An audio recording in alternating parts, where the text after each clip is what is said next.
Olá, meus alunos do canal ccatube.com e do canal Haroldo Vieira História, tudo tranquilo? Vamos dar sequência às nossas aulas de Brasil República, neste terceiro módulo do nosso canal de aulas de História, que propõe apresentar a você uma revisão bem didática, bem acessível, acerca de temas mais comuns, mais frequentes na prova do Enem, e que também dão suporte àqueles que prestarão concurso público aqui no estado do Amapá. Falamos aqui da cidade de Macapá, no extremo norte do Brasil, onde criamos esse projeto, esse espaço de aulas virtuais, aulas gravadas, para você que tem algum tipo de necessidade ou interesse em revisar temas correlacionados à história do Brasil. Também gravarei algumas aulas sobre história geral para fazer essa contextualização e assim você poder estabelecer relações entre o que ocorre no mundo nesses diferentes momentos políticos da recente história brasileira. Hoje vamos falar da Era Vargas, período importante e muito trabalhado, é um dos temas não só na historiografia, na produção sobre história do Brasil, como também uma área temática muito explorada em provas. É importante conhecer, eu sempre ressalto em nossas aulas, que é importante conhecer esses 15 anos do período republicano brasileiro, em que nós vamos viver sob forte influência da liderança política de Vargas. Claro que o termo Era Vargas, período varguista, são muito mais verbetes, são expressões que são criadas no sentido de associar a história a um personagem, a um estadista, a uma liderança política. Mas não é bem assim, a história é de todos, a história é pública. Todos nós fazemos história, produzimos registros sobre nossa existência, expressamos as nossas experiências nas mais diferentes formas de manifestação do conhecimento, construímos relações, percepções, visões de mundo, contribuímos para as mudanças. Somos sujeitos históricos, portadores, portanto, de historicidade. A Era Vargas, meus alunos, ela vai iniciar com o golpe que leva Vargas à presidência da República em 1930, também conhecido como Movimento de 30 ou Revolução de 30, que marca o fim da Primeira República, encerra a fase da República Velha e leva o Brasil a um período de mudanças, de transformações políticas, institucionais, econômicas, sociais e eleitorais, muito ligadas, com um link muito forte com o que andava acontecendo no mundo, sobretudo nesse período entre o pós-Primeira Guerra e os anos que antecedem a eclosão da Segunda Guerra Mundial. Vou gravar aqui uma aula sobre o nazifascismo e o totalitarismo na Europa e também na Ásia, o caso do Japão. Vamos também trabalhar de maneira bem geral, de maneira bem resumida, a Segunda Guerra Mundial, que te ajudarão a fazer as conexões históricas, pensar historiograficamente, fazer um exercício historiográfico de pensamento para entender essas questões do século XX, sobretudo da realidade política e social brasileira. Há uma divisão tradicional, que nós chamamos aqui de periodização. Essa periodização desse período, conhecido como Era Vargas, o governo provisório, que vai do golpe de 30 até a eleição indireta de Vargas em 1934.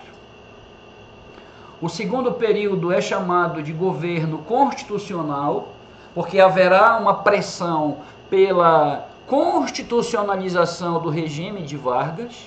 Não há Estado sem Constituição. O Estado moderno, você aprende nas aulas de Sociologia, que é um Estado constitucionalizado. É preciso que esse Estado seja legitimado por uma Carta Magna, por um conjunto de leis, que vai definir quais são as suas instituições. E quando Vargas tomou o poder, através de um movimento armado que foi o golpe de 30, a Constituição vigente na época a Constituição de 1891 da Primeira República fora anulada. Portanto, seria necessário a institucionalização do governo, ou seja, a criação de bases jurídicas, de bases legais, estruturar os poderes, todas as formas institucionais do exercício do poder, caracterizando assim as nossas instituições políticas. Esse é o governo constitucional de Vargas, 1934-1937. E um ano antes do término do seu mandato, Vargas dá um golpe de Estado, estando ele no exercício do poder, alegando uma suposta ameaça comunista. Vargas dissemina o medo, a comoção popular, e nessa catarse, nessa profusão de emoções, o temor da ameaça comunista, que não existia na gravidade, que era alardeada, que era propagandeada pelo governo, Vargas toma novamente o poder e atribui a si mesmo poderes ditatoriais. Esse é o período mais importante, conhecido como governo ditatorial de Vargas ou ditadura do Estado Novo, 1937-1945. Eu sempre procuro destacar aos alunos que estão adentrando nos estudos sobre Vargas, entender duas características importantes, que são características ou linhas ideológicas do que representou a liderança política de Vargas. O nacionalismo, que é a exaltação de um pensamento, de uma ideologia caracterizada pela extrema relação de vínculo do cidadão para com o Estado, o chamado nacionalismo exaltado ou exacerbado, típico do pensamento político de época, que é o pensamento autoritário. Não vamos esquecer que nós temos nesse período aí a emergência do nazifascismo na Europa. E há muitas nuances, muitas pinceladas, muitas tinturas do pensamento nazifascista na performance política, ou seja, do comportamento político de Vargas e na lógica operacional do seu governo. Tanto o nacionalismo cívico como a exaltação do princípio da subordinação do indivíduo ao Estado, o culto à nação, à nacionalidade, a exaltação dos valores nacionais, o patriotismo, o civismo, essa perspectiva de que o cidadão deve incondicionalmente obedecer às diretrizes de um comando, de um líder, de uma estrutura suprema de poder, que é o poder estatal. Tem muito do fascismo, tem muito do totalitarismo que caracterizou o pensamento dessa época. Assim como também o trabalhismo, que é uma ideologia através da qual o Estado procurou mobilizar e controlar o movimento operário, apresentando uma posição de atendimento ou de sensibilidade e até uma suposta preocupação com a questão social, que é mesmo a questão social, as reivindicações do movimento operário pela criação de direitos trabalhistas, uma proteção social que regulamentasse o mundo do trabalho numa sociedade que está transicionando, que está passando de um aspecto rural para uma sociedade urbano-industrial, e como o Estado passaria a agir como um regulador ou como um mediador das relações sociais entre patrões e empregados, entre o capital e o trabalho, estabelecendo uma política de compromissos em que o Estado cria mecanismos de controle, de atrelamento, de alienação ideológica através da propaganda e também de controle do mundo social do trabalho. São os sindicatos pelegos, são os sindicatos atrelados, é o movimento operário que orbita, ou seja, que gira em torno do controle governamental entre o trabalhismo e o populismo de Vargas. O populismo vai ser explorado nas aulas mais à frente. O governo provisório consiste aos primeiros momentos, as primeiras medidas de implantação do governo Vargas. Lembrando que ele não foi eleito, chegou pela via golpista, pelo golpe de Estado.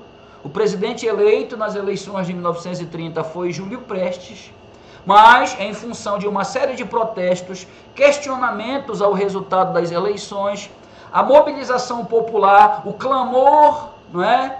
A partir da morte de João Pessoa, candidato a vice na chapa de Vargas da Aliança Liberal, e com o apoio da baixa soldadesca, da baixa oficialidade do Exército, Vargas toma o poder com o apoio dos tenentes, que inclusive vão ter forte participação no governo de Vargas.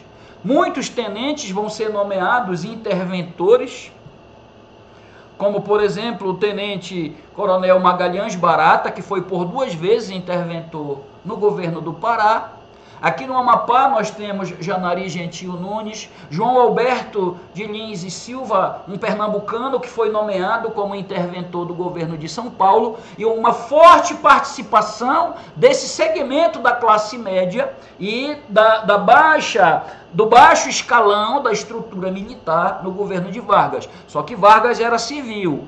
Vargas era bacharel em direito, era governador do estado do Rio Grande do Sul e era também fazendeiro do município de São Borja, no Rio Grande do Sul. Um representante das oligarquias periféricas que toma o poder com uma coalizão de forças sociais oposicionistas, consagrando aquele movimento que nós trabalhamos na aula anterior, o chamado Movimento de 30.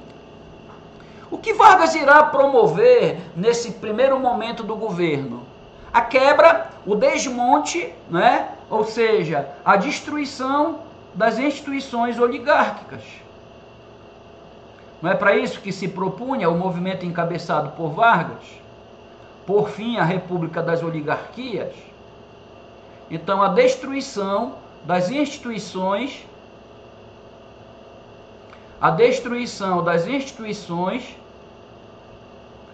do aparelho de Estado oligárquico,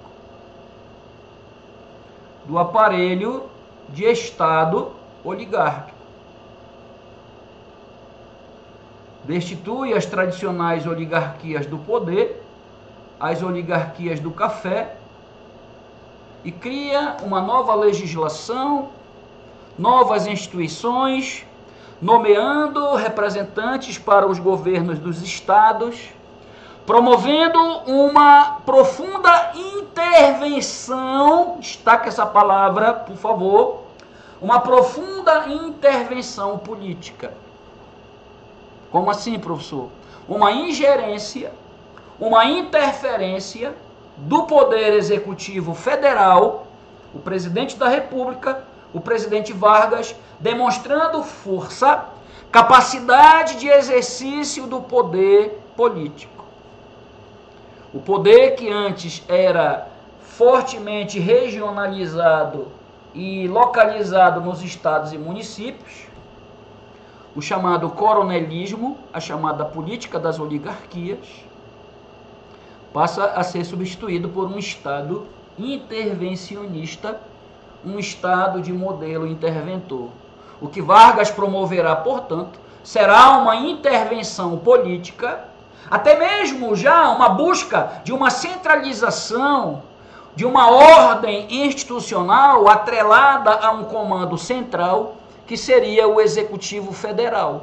Promover uma centralização do poder no Executivo Federal, concentrando amplos poderes nas mãos do presidente da República. Não era bem assim que a banda tocava.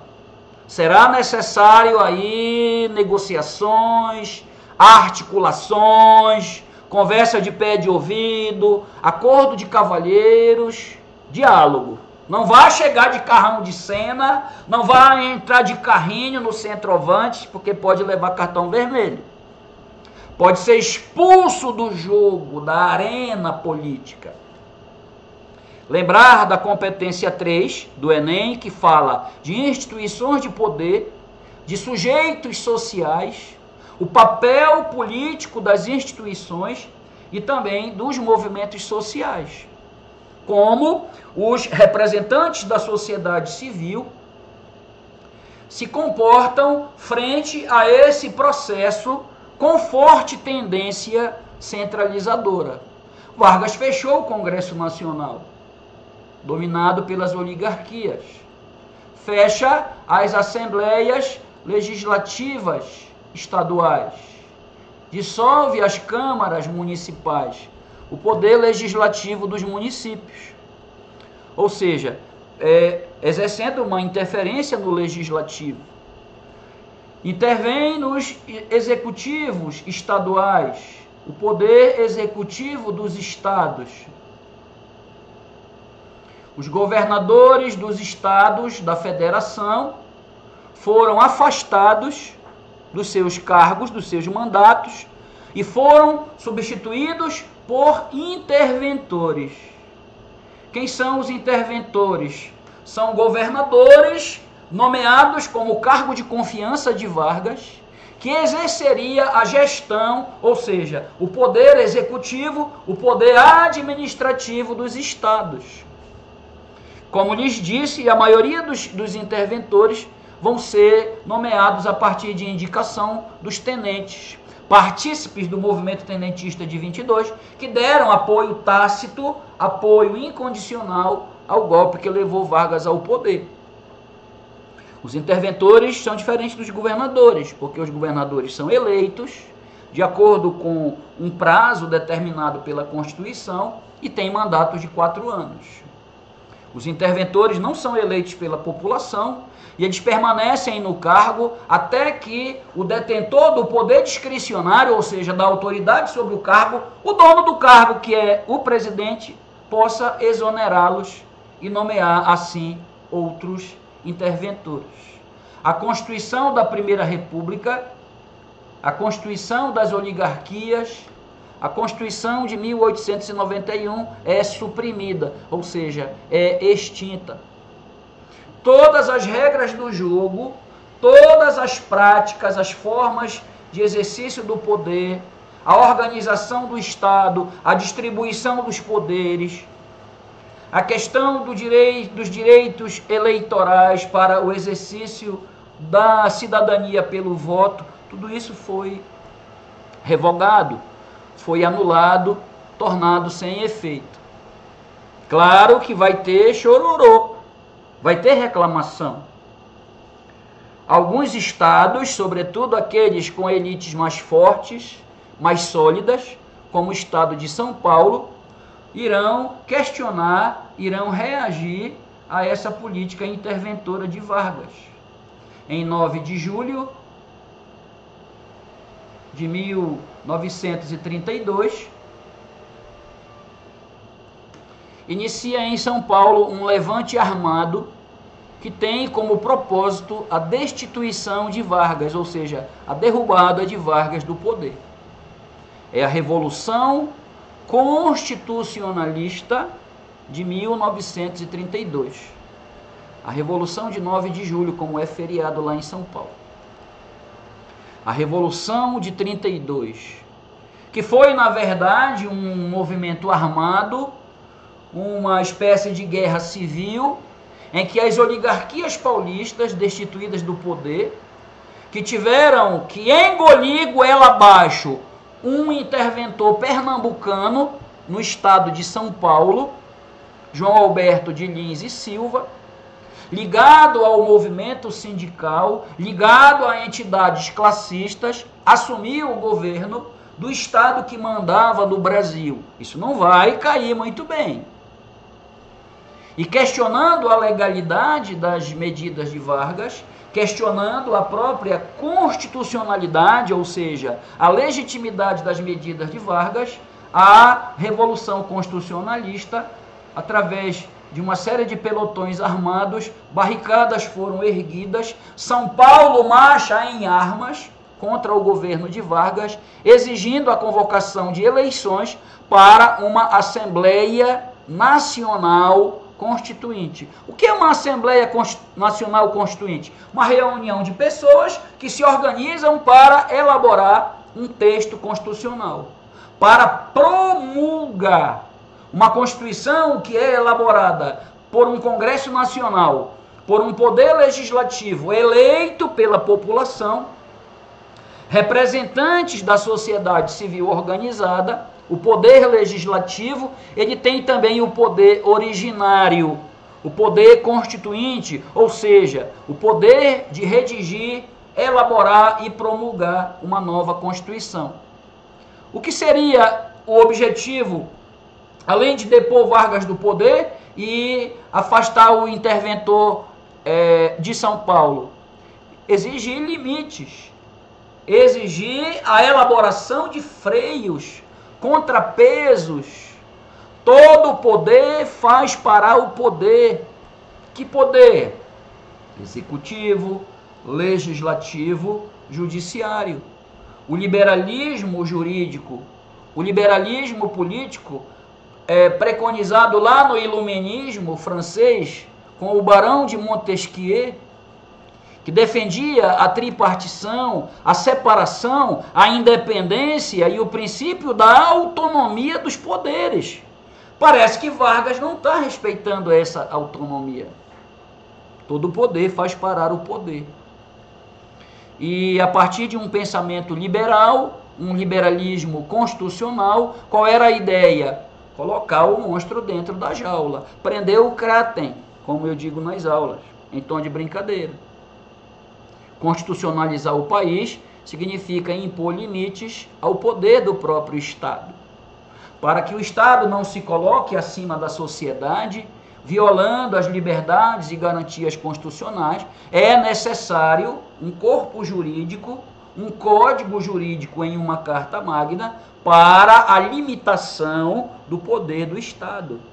O liberalismo clássico, na sua vertente clássica, ele diz que é necessário a defesa dos direitos fundamentais do cidadão e das liberdades e garantias individuais previstas na legislação e nas instituições políticas.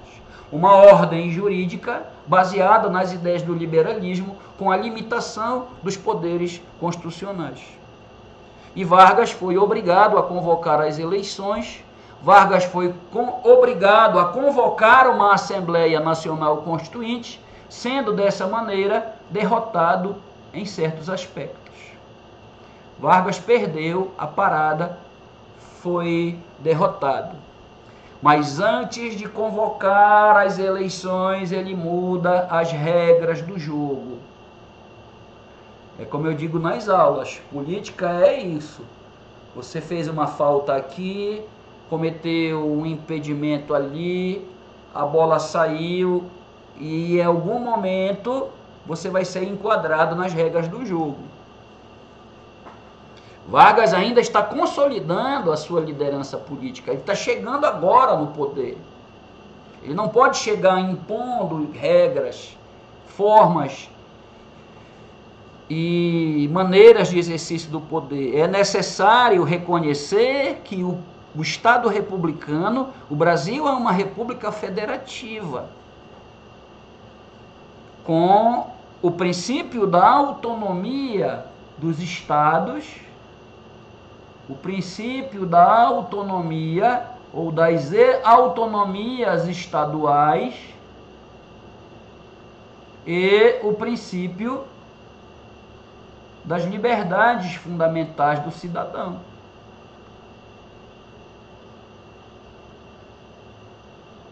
É o principal aspecto a ser considerado no liberalismo. Estuda liberalismo, que é um conceito-chave nas provas de história.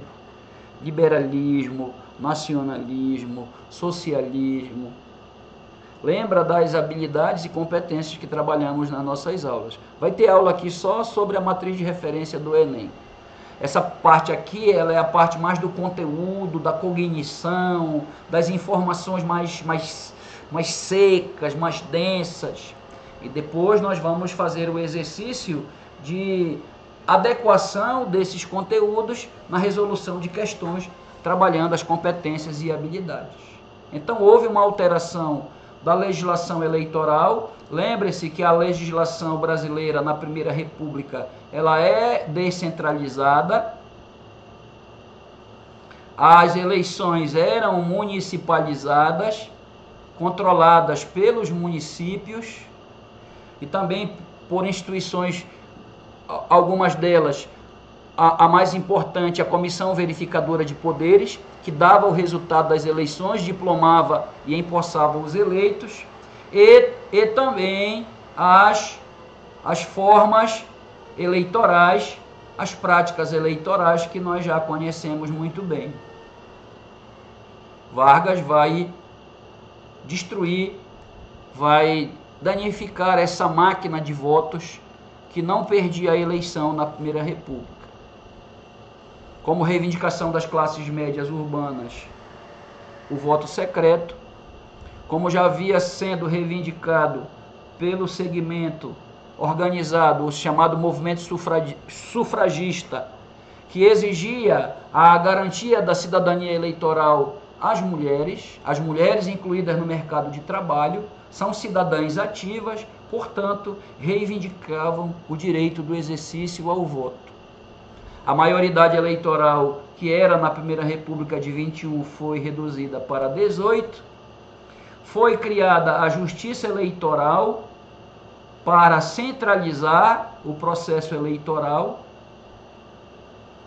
uma centralização e uma organização dos pleitos eleitorais, que antes eram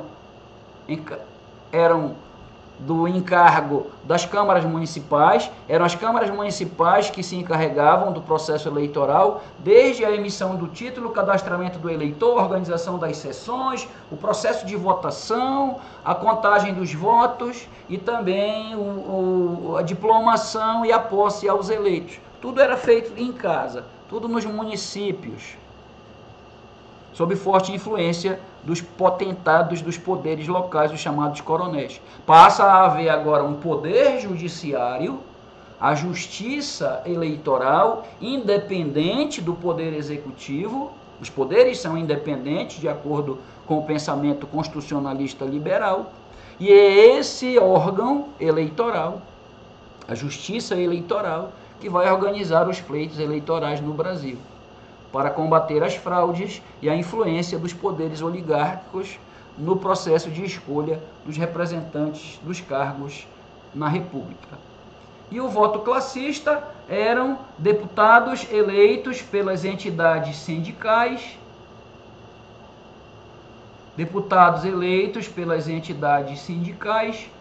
para ocupar cargos no Congresso. Eram chamados deputados classistas.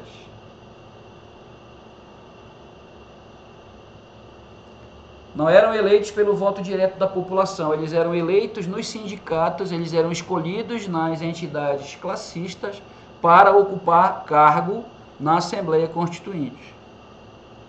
Como Vargas já tem uma forte aproximação e um controle do movimento sindical, através dos dirigentes pelegos, depois eu explico o que é o peleguismo, mas grosso modo são os líderes sindicais vinculados à liderança de Vargas ou ao seu grupo político. Pelego é um tapete de lã que existe lá no Rio Grande do Sul, em épocas de inverno rigoroso, que o montador coloca essa manta, esse tapete de lã para acalmar o cavalo, para amenizar para que ele não se desgarre, para que ele não se enerve, para que ele não se desgarre, enfim. Calma. E numa analogia, os líderes sindicais atrelados ao governo, a própria legislação que é trabalhada na propaganda oficial como uma benesse, um benefício, uma benfeitoria e não uma conquista da luta social dos trabalhadores, seria o elemento também do pelego, o amaciante, para acalmar, para amenizar as tensões. O cavalo seria a classe trabalhadora, os sindicatos, que está sendo montado, que está sendo direcionado, que está sendo coagido. E quem é o montador? Quem é aquele fazendeiro lá de São Borja que tomou o poder em 1930? Quem é esse líder nacional, essa liderança política que monta e vai cavalgar nessa besta, neste animal dócil, controlado, não é? Peiado, como se diz, quando você monta, você peia o cavalo, que é você amarrar aqui o seu focinho e controlar, direcionar para onde ele vai, evitando que ele se desgarre. Então o pelego, a legislação e os líderes sindicais atrelados, o movimento sindical e as massas urbanas, não é? E Vargas, o montador. Você entendeu agora o que é peleguismo. E com esse voto classista, ou representação classista, Vargas terá uma boa bancada, uma boa representatividade no Congresso Nacional, passando as suas propostas, fortalecendo o bloco governista e assim fazendo maioria. E aí ele passou a rasteira nos constitucionalistas de 32. Você apanha aqui e você dá o tapa na orelha, né, a cachuleta lá na frente. Política. E assim é aprovada a Constituição de 1934, muito comparada à Constituição de 1919 na Alemanha, a Constituição da República de Weimar ou Weimar na Alemanha, a República de Weimar,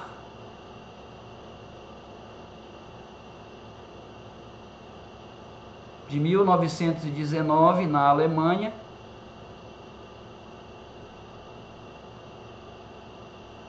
que tem fortes conotações trabalhistas,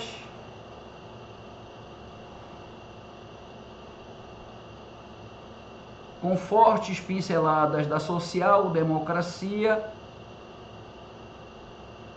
que é a ideia de um capitalismo com justiça social, o que não passa de uma falácia. O capitalismo é bruto. E elementos liberais. Elementos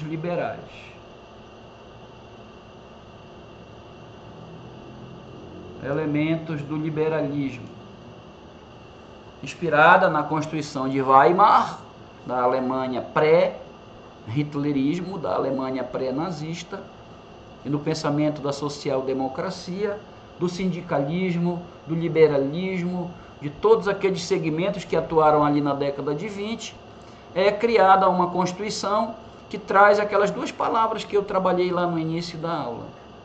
O nacionalismo, sobretudo o nacionalismo econômico, em que o Estado passa a intervir nos setores estratégicos da economia, através do monopólio estatal nos setores estratégicos, sobretudo as indústrias de bens, de equipamento e de capital, as chamadas indústrias de base, o controle estatal sobre o sistema financeiro, a nacionalização dos bancos de depósitos, isso eu falei na aula passada, para evitar as falências. Se o banco falisse, quem tem dinheiro aplicado nele não vai ficar no prejuízo. Existe um fundo de garantia, cujo depósito é avalizado, ou seja, é protegido pelo governo.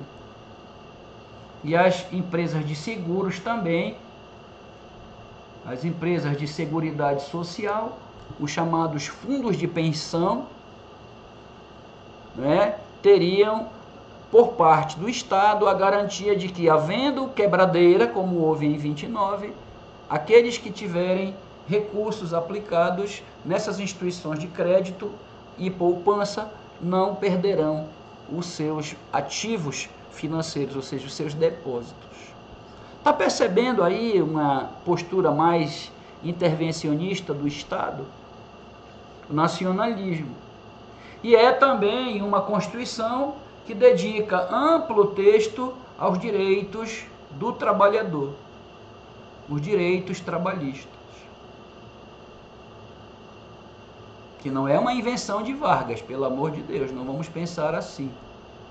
Isso é todo um construto que vem das lutas operárias, toda uma discussão que vem trabalhar a questão da necessidade de não deixar o trabalhador sozinho, sem o amparo do poder estatal, para que as relações de trabalho e emprego não sejam apenas tratadas com os patrões, e para que haja uma intervenção, ou seja, uma mediação por parte do Estado, para que a legislação se torne uma legislação prevista em um código de leis, uma legislação oficial, institucional, não só de boca a boca. Ó, eu prometo te pagar tanto, eu prometo te dar tais direitos, tal dia a gente acerta, mas isso está previsto aonde? Cadê?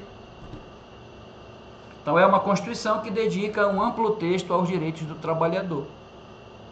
A jornada de 8 horas diárias, 48 horas semanais, hoje é de 44, a partir da Constituição de 88.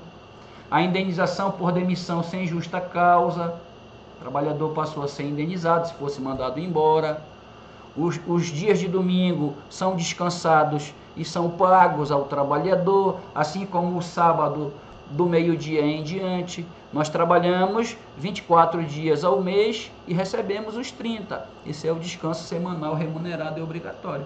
Na Primeira República, se não trabalhasse, não recebia. As férias remuneradas, a proibição ao trabalho infantil, a licença e assistência remunerada à mulher gestante, a famosa licença maternidade, a criação da Justiça do Trabalho e do Ministério do Trabalho, que passa a mediar as relações entre sindicatos e patrões. O Estado passa a atuar como mediador dessas relações para que elas não descambem, para que elas não degenerem para o radicalismo, para as greves, os movimentos paredistas. O Estado ele vai sempre negociar com o patrão. Quanto é que você pode dar de reajuste? O que é que o trabalhador reivindica? Está dentro de uma média, de um cálculo previsto pelos critérios, né, de análise, né, da economia, contratos, bens de consumo da cesta básica e assim por diante. A justiça do trabalho, a justiça trabalhista.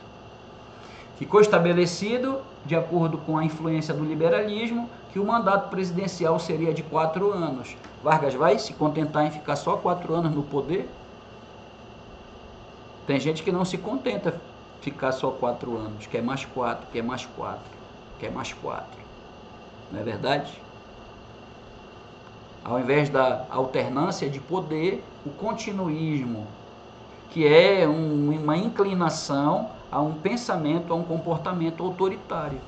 Não havia cargo de vice-presidente, o cargo foi extinto.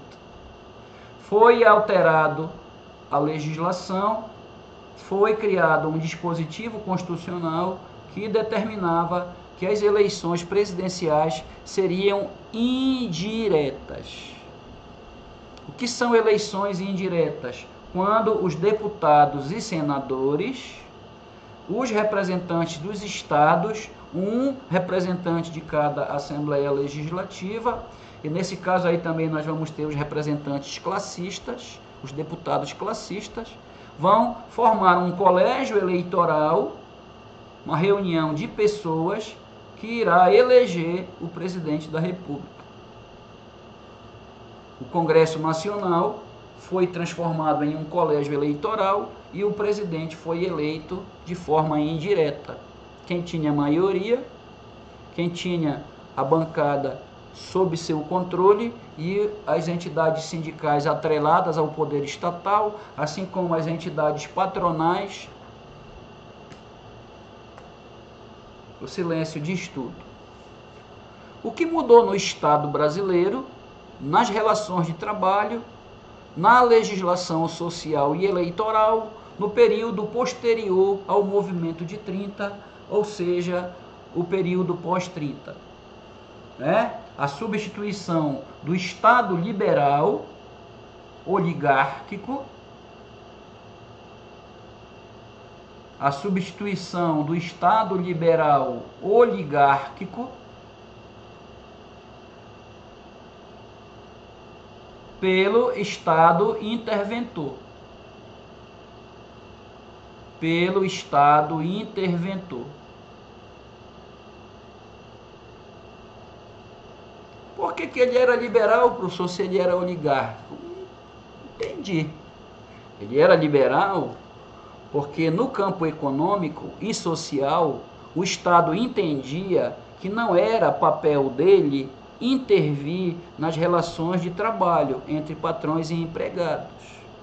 Ele era liberal porque ele entendia o contrato de trabalho como uma relação privada, uma relação particular, estabelecida dentro das quatro paredes da fábrica, entre eu, trabalhador, e você, o empregador, o patrão, sem a interferência do Estado.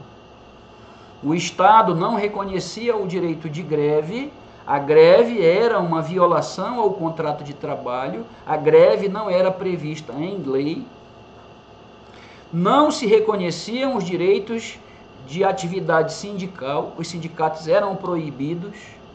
Quem organizava atividades sindicais, protestos, era enquadrado numa legislação, que era a legislação da segurança nacional, eram chamados subversivos.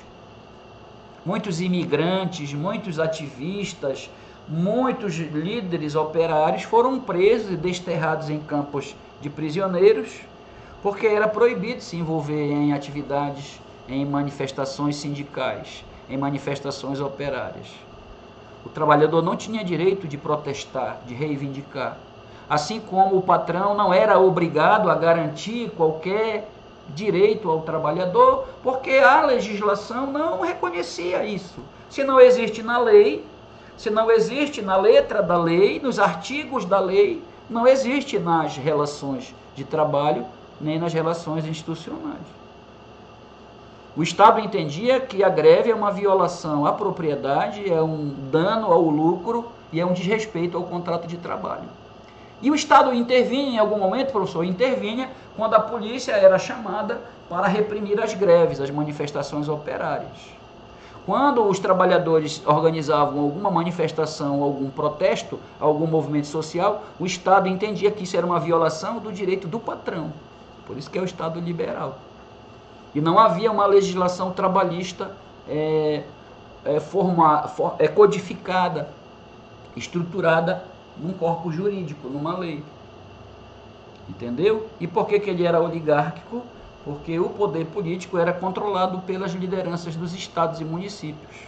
As elites agrárias, também conhecidas como coronéis, oligarquias, e todo aquele sistema do voto de cabresto, né, dos currais eleitorais, as fraudes, o coronelismo, o mandonismo local, a política do café com leite, a política dos governadores, essa parte muito agradável quando cai em prova, porque a gente vê isso muito hoje, né?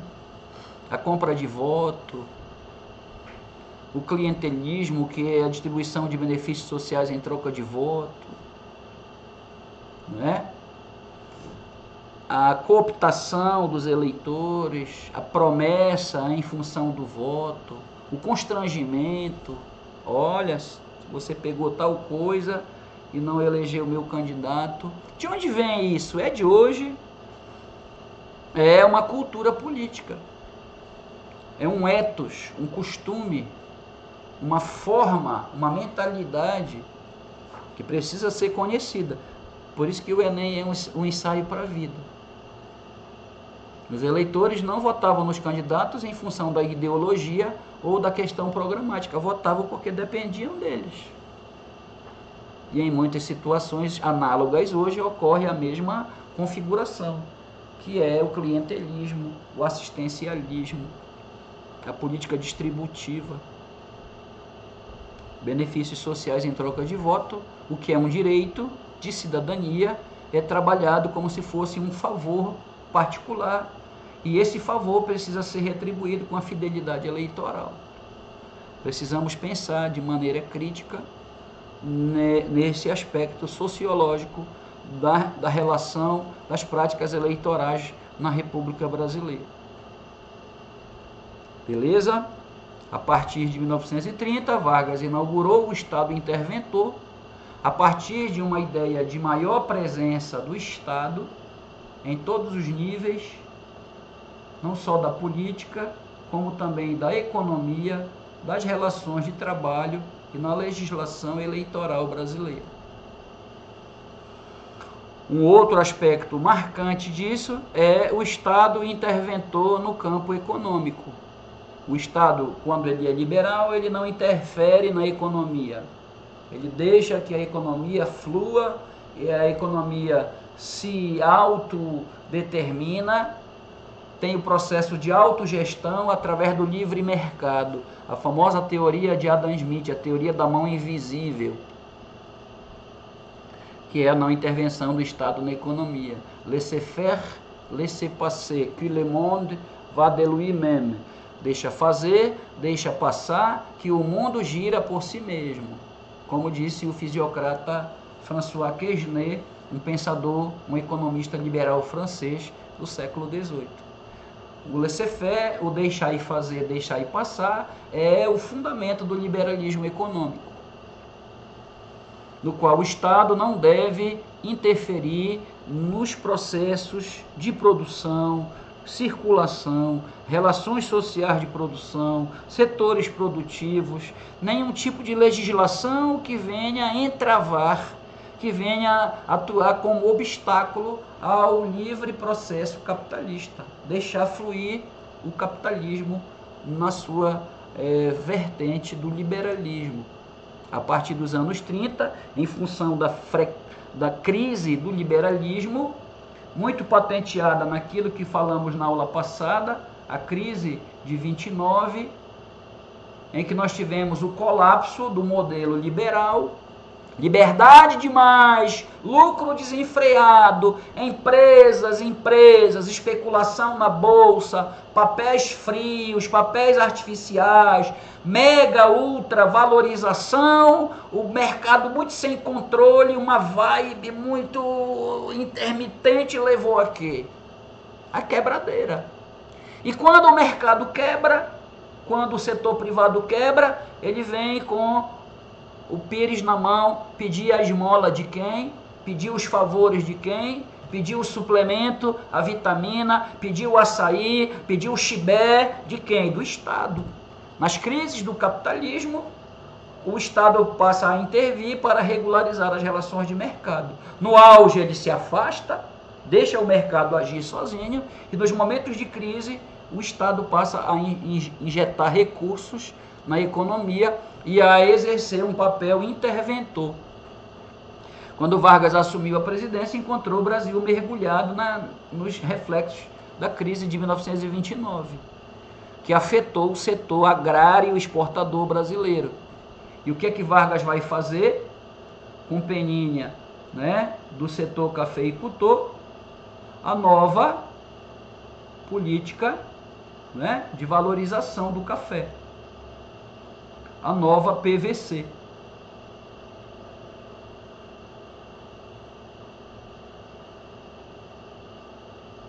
Para atender aos setores do agro fortemente impactados pelos efeitos da crise de 29. O Estado como salvador da economia, através de uma busca de soluções para reerguer, para recuperar o setor primário, o setor agroexportador. Olha aí a intervenção do Estado, olha aí o Estado interventor. É por isso que a gente fala nas nossas aulas. As elites perdem parte do poder, mas elas não deixam de ser elites. Quem é a elite brasileira na época? O setor agrícola e o setor industrial, que terá a mão salvadora do Estado. Os excedentes de café foram comprados e destruídos. Os excedentes de café são comprados e são destruídos. 80 milhões de sacas de café em 10 anos são retiradas do mercado. 80 milhões de sacas em 10 anos, onde a cada ano o Estado retirava do mercado 8 milhões de sacas e em uma década retiraria do mercado 80 milhões de sacas de café. Olha aí o Estado olhando o problema e dando a solução. Um Estado interventor, salvando o setor cafeicultor, salvando as próprias elites oligárquicas que, a princípio, pensamos que Vargas tirou do poder. Ele tirou em parte, ele reestruturou as relações de poder, no qual essas elites perdem em parte o poder que antes exerceram na velha república, mas que não perdem o seu poder econômico. Em 10 anos, tirando 8 milhões de sacas, as sacas de café foram destruídas, até locomotivas, os fornos de locomotivas de trens foram abastecidos com sacas de café para queimar essa safra. Você retira o produto do mercado, controla, regula a oferta e assim mantém a estabilidade dos preços.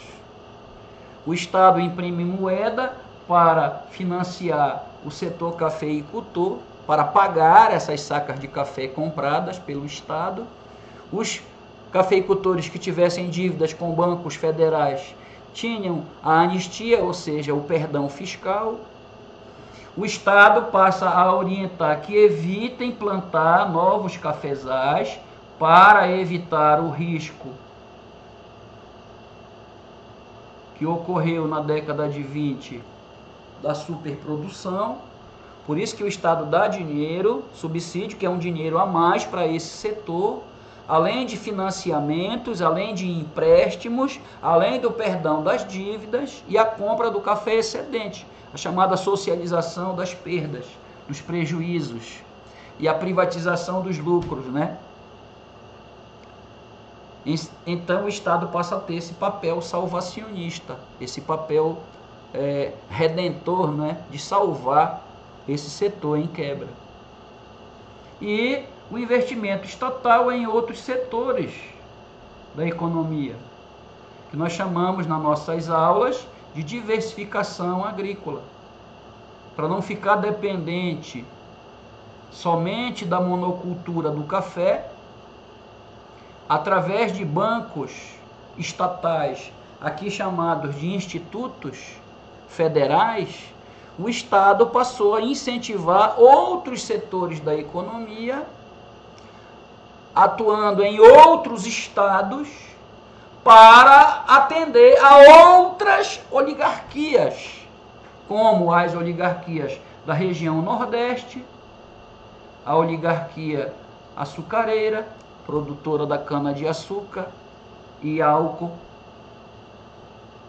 Lembre-se que João Pessoa, da Paraíba, era vice da Aliança de Vargas. O Instituto do Cacau, na Bahia, para reerguer o setor cacaueiro. O Instituto do Mate, para a exportação do chamate e o plantio de pinho, para atender as elites da região sul, Paraná, Santa Catarina e Rio Grande do Sul. E para não deixar a elite amazônica, a elite gumífera, é assim que se fala, gumífera, que é a elite da borracha, Vargas vai criar o Banco da Borracha em 42, vai criar a campanha da borracha, a Batalha da Borracha, fazer uma convocação para que os nordestinos viessem para a Amazônia extrair borracha, fez um contrato com os Estados Unidos para as exportações de borracha, que vão servir lá na Segunda Guerra, e assim criou o segundo ciclo da borracha, a Batalha da Borracha. Então, para não ficar atrelado a um único setor agroexportador, passa a haver uma diversificação em que o Estado passa a intervir no financiamento, no gerenciamento e o desenvolvimento de processos de elevação da produtividade rural, beneficiando assim os setores oligárquicos. Está vendo como a oligarquia não perde tudo? Vargas era oligarca. E no setor industrial nós temos uma política de estruturação do parque industrial brasileiro através de um incentivo, de um programa de desenvolvimento industrial. É quando o Brasil entra na primeira fase da sua industrialização, você estuda isso em geografia, industrialização brasileira. Anos 30 e 40 era Vargas, anos 50 governo JK, 50 anos de progresso em 5 anos de governo, e no milagre econômico durante o regime militar, ali no governo Médici, por volta de 73, 79, o crescimento do PIB brasileiro, o setor industrial e o crescimento do mercado consumidor, produzindo o que se chamou na época de milagre econômico, fazer o bolo crescer e depois dividir.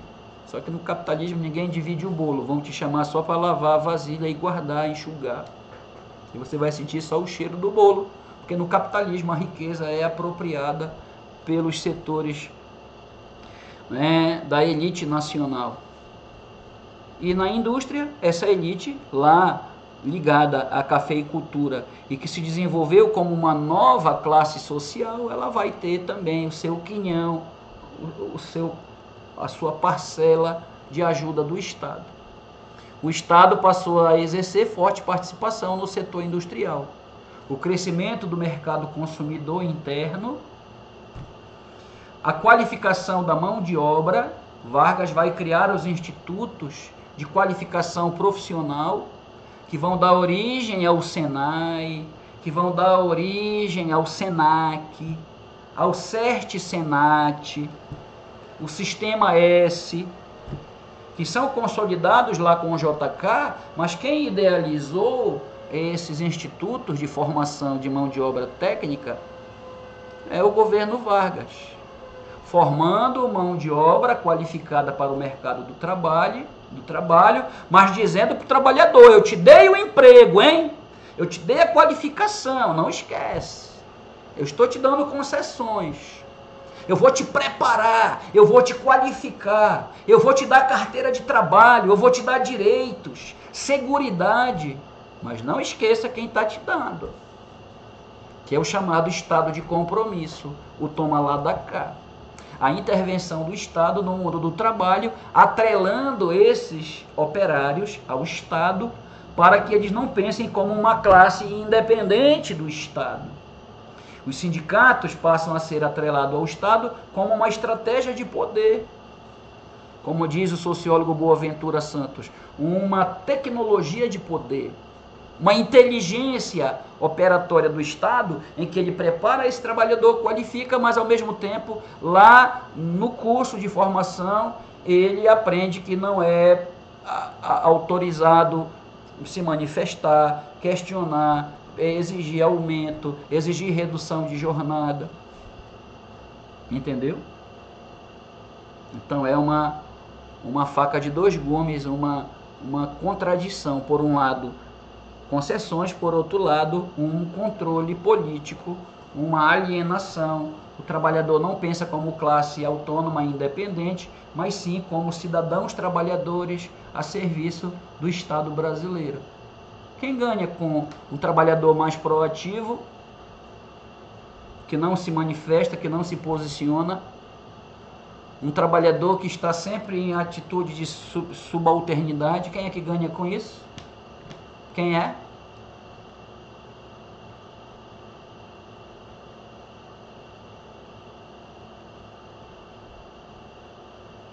A burguesia industrial brasileira, sobretudo da região sudeste. O Brasil vai investir nas indústrias siderúrgicas, o aproveitamento da matéria-prima que é barata disponível, mercado de trabalho barato, mão de obra qualificada, matéria-prima disponível, os impostos sobre os importados, as leis protecionistas, protecionismo estatal. O Estado cria dificuldades para a entrada de produtos estrangeiros, a substituição das importações. Nós vamos produzir na nossa própria economia os bens de consumo, evitando que compremos de fora, porque quem compra importa, e se importa tem que pagar, então você perde as suas reservas. O melhor é exportar, ter uma balança comercial favorável, atingir um superávit, fortalecendo a economia nacional, nacionalismo econômico. Investimento do Estado em serviços públicos e infraestrutura, ferrovias, eletrificação, sistema portuário. E aqui um exemplo das indústrias que são criadas nos anos 30, algumas inauguradas nos anos 40, a Companhia Siderúrgica Nacional, que é a mãe das indústrias. Você tira o minério de ferro da terra, você produz uma liga metálica, e essa liga metálica ela é fornecida para outras indústrias. Uma chapa metálica, não é? Para que você possa utilizar na produção de automóveis, indústria automobilística, indústria de bens de equipamento. A indústria de base, a indústria siderúrgica, ela vai tirar o minério de ferro da terra e transformar nas ligas metálicas para produzir peças, bens e equipamentos para as outras indústrias. Vargas vai desenvolver o setor de base, JK e os militares o setor de bens de consumo não duráveis, televisão, enceradeira, não sei se vocês sabem o que é uma enceradeira, liquidificador, bicicleta, motocicleta, falei carro aí, não sei, Coca-Cola, alimentos industrializados, bebidas, etc, etc. A CVRD, Companhia Vale do Rio Doce, que trabalha na extração de minério de ferro. Essa empresa foi vendida a preço de banana podre nos anos 2000, foi privatizada no governo Fernando Henrique Cardoso, alegando prejuízo ao Estado, onerosas, obsoletas, mal administradas, venderam. Só o projeto de extração de ferro no Pará, o projeto Carajás, né, garante uma extração de ferro numa meta básica de 500 anos de extração de ferro. Prejuízo, né? Para não dizer o contrário. A própria burguesia que esperou o Estado estruturar o parque industrial brasileiro, depois comprou dele, associada ao capitalismo financeiro internacional, aos organismos financeiros internacionais, um patrimônio que o próprio Estado brasileiro, com os custos da classe trabalhadora, da nação brasileira, com o sacrifício da população, construiu. E essa própria burguesia compra a vil metal, a preço de jujuba, enfim, né? Esse patrimônio estatal brasileiro, as privatizações, anos 90, anos 2000, chamado neoliberalismo, que é uma outra perspectiva, a ideia do Estado mínimo. A usina de Volta Redonda, no Rio de Janeiro, a Companhia Hidrelétrica do São Francisco, a Chesf, a Cosipa, a Usiminas e assim por diante.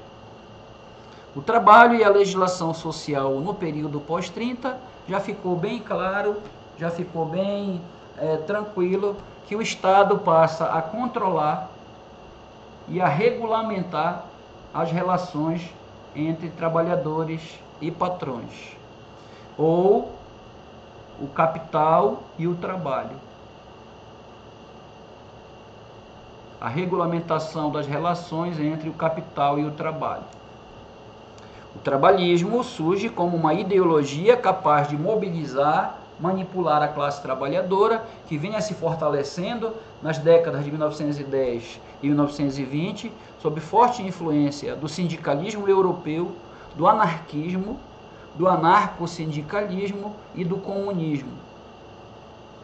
E para que essa classe trabalhadora se radicalize, para que ela não se radicalize, não se politize e passe a extrapolar os limites impostos pelo poder e pelas elites, essa classe ela precisa ser trazida para perto do Estado para que ele possa controlá-la e evitar que ela desenvolva uma potencialidade revolucionária a ponto de tomar o Estado, tomar os meios de produção, socializá-los e criar um Estado socialista. Por que o socialismo é tão mal entendido, é tão distorcido? O comunismo é tão distorcido? Primeiro, porque as pessoas não leem.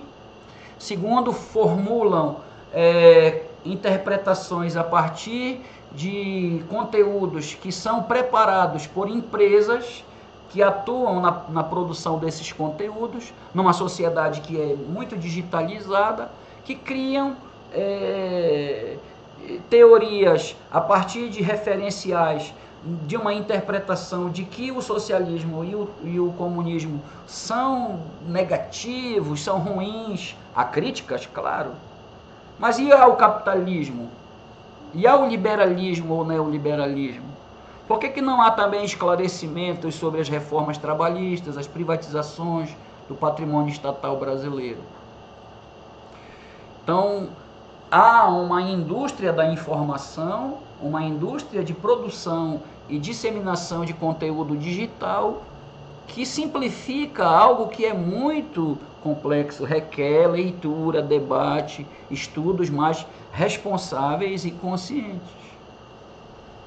Mas a ideia era evitar o quê? A experiência socialista no Brasil. A experiência socialista da Rússia, temia-se que o socialismo se expandisse pela Europa e se tornasse na América Latina uma alternativa ao capitalismo fracassado, para evitar que esses trabalhadores se tornem uma classe revolucionária, orgânica, com capacidade de exercer poder em uma escala revolucionária. Criou-se esse meio termo que é a manipulação ideológica através do trabalhismo para evitar o crescimento, do fortalecimento da classe operária brasileira. Não esqueça da fundação do PCB em 22.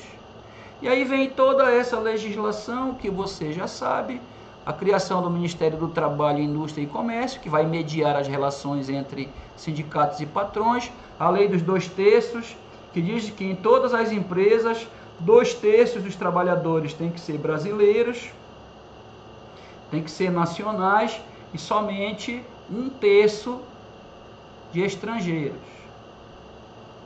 Uma empresa com 60 trabalhadores, 40 teriam que ser brasileiros e 20 estrangeiros. Uma lei de cotas. Uma lei que cria uma reserva de vagas para trabalhadores nacionais, diminuindo a influência de estrangeiros no movimento operário brasileiro. A lei sindical que vai dar permissão ao funcionamento dos sindicatos. A atividade sindical que era proibida, ela vai ser legalizada, só que lembrando que os sindicatos eram atrelados ao Estado, através dos dirigentes pelegos. Peleguismo. A CTPS, que vai representar todo o registro do cumprimento da legislação. Ali é anotado se são pagas as férias, né, o descanso semanal, o salário mínimo. Mas também ali era anotado se o trabalhador era preso, se ele era vinculado a algum sindicato, se ele participou de alguma agitação operária. Com 3 registros, a autoridade policial retirava, confiscava a carteira de trabalho, e isso passaria a ser uma prova criminal contra o trabalhador que se envolvesse em movimentos grevistas. Dizia-se na época: o patrão sujou minha carteira. Foi feita uma anotação, isso foi entregue à autoridade policial e ali é instaurado um inquérito. Isso principalmente no Estado Novo, né? E a Constituição de 34, com ampla legislação dedicada aos direitos do trabalhador. Em 1941, a criação do salário mínimo. E em 1943, a sistematização de todos esses direitos que vieram gradualmente, que vieram aos poucos, em um único documento. A consolidação das leis do trabalho, a CLT, que foi inspirada em um documento promulgado na Itália, as Cartas de Lavoro, do ditador italiano Benito Mussolini. Vários elementos como o controle dos sindicatos, a proibição das atividades sindicais, a punição severa a agentes subversivos e, ao mesmo tempo, as obrigações fixadas aos patrões. consolidação das leis de trabalho. Mas elas vieram 30, 31, 32, 34, 41, 43, você vai juntar num só documento, numa só Constituição, num só Código Jurídico, a CLT. Aí um dos elementos que Vargas dialogava e inspirava-se no fascismo.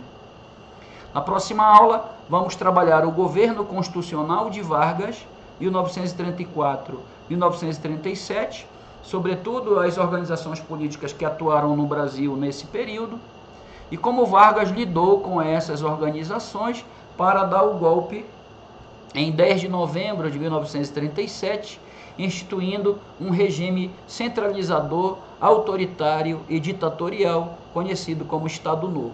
Então, no nosso próximo encontro, governo constitucional, Estado Novo, um grande abraço, faça a revisão e depois eu vou propor a vocês um exercício, vou postar aqui no canal, né, na própria barra de comentários do canal, um exercício para que você possa assim revisar, aprofundar conhecimentos. Inscreva-se no canal, deixe seu like, um grande abraço, muito obrigado.